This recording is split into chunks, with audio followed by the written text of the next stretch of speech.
चंपकवन के जंगल में टुनटुनी चिड़िया अपने माँ बाप और अपनी छोटी बहन पिंकी चिड़िया के साथ रहती थी। टुनटुनी अपनी छोटी बहन को बहुत प्यार करती थी।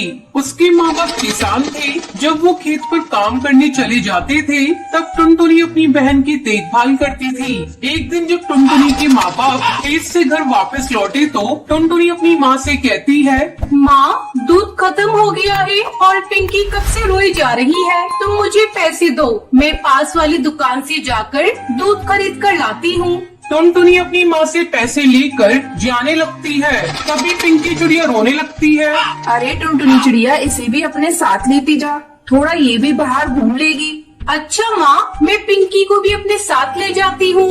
थोड़ी देर बाद जब टुनटुनी चिड़िया दूध लेकर लौटती है तो देखती है कि उसके मम्मी पापा को किसी ने जान से मार दिया है। दोनों खून से लथपथ पड़े थे। अपने माँ बाप की ये हालत देखकर टुनटुनी चिड़िया रोने लगती है।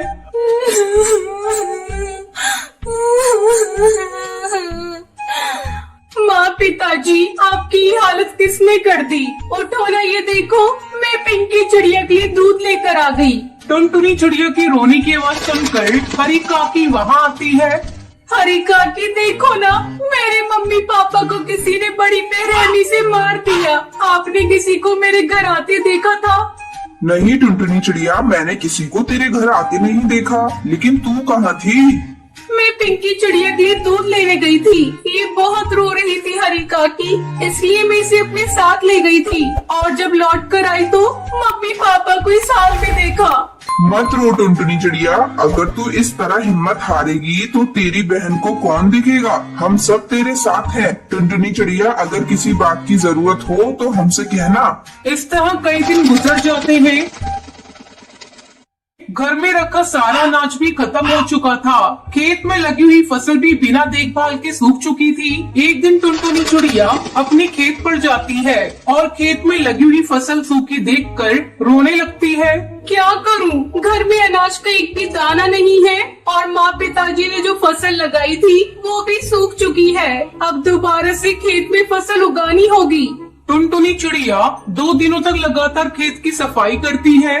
चलो, खेत की सफाई हो गई, अब इसमें कुछ बीज लाकर बिखेर देती हूँ। टुनटुनी चिड़िया अपने घर जाती है। तभी रास्ते में उसे बंटी कबूतर मिलता है। बंटी कबूतर टुनटुनी चिड़िया का बहुत अच्छा दोस्त होता है। वो टुनटुनी से कहता है, अरे टुनटुनी चिड़िया, ऐसे उदास होकर तुम कहाँ जा रही हो? मुझे अपनी परेशानी बताओ।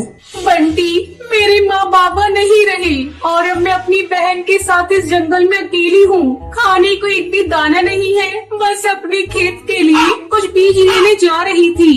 इतना सब हो गया टुनटुनी चिड़िया, और तूने मुझे बताया नहीं? ये ले कुछ अंडों के जादुई बीज, तू इसे अपने खेत पर बिखेर देना। मेरे तो ये किसी काम के नहीं, क्योंकि मैं अंडे खाता नहीं। मैं शहर के जंगल गया था तो मुझे एक जादूगरनी ने दिए थे।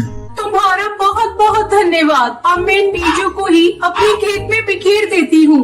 अब टुनटुनी चिड़िया अपने मम्मी पापा की तस्वीर देखकर कहती है, आज हम लोग खेत में अंडों के जादुई बीज बिखेरने जा रहे हैं। आप लोग आशीर्वाद दीजिएगा कि हमारी फसल बहुत अच्छी हो।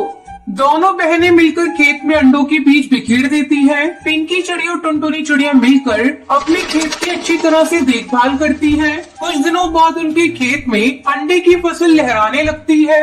ये देख पिंकी चिड़िया, हमारे खेत में कितने अंडे उग गए हैं। अब अंडे बेचकर हमारी अच्छी कमाई होगी। आज अगर मम्मी पापा जिंदा होते तो बहुत खुश होते।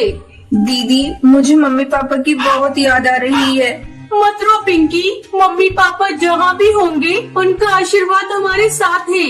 अंडे आ जाने के बाद पिंकी चिड़िया और टुनटुनी चिड़िया मिलकर अंडों को इकट्ठा करती है और उन्हें बाजार में जाकर बेच देती है। ये देख पिंकी, हमें कितने पैसे मिले हैं। हम इन पैसों से अपने लिए बहुत सारा सामान खरीदेंगे। फिर दोनों बहनें मिलकर बहुत सारा सामान खरीदती है और खुशी खुशी अपने घर लौटती है। दीदी, मुझे बहुत तेज भूख लग रही है, जल्दी से कुछ खाने को बना दो। तो रुक पिंकी चिड़िया, मैं अभी तेरे लिए हलवा बनाती हूँ। आज खुशी का दिन है, हम लोग मीठा खाएंगे। फिर टुनटुनी चिड़िया हलवा बनाती है। इस तरह दोनों बहनें खुशी खुशी रहने लगती हैं।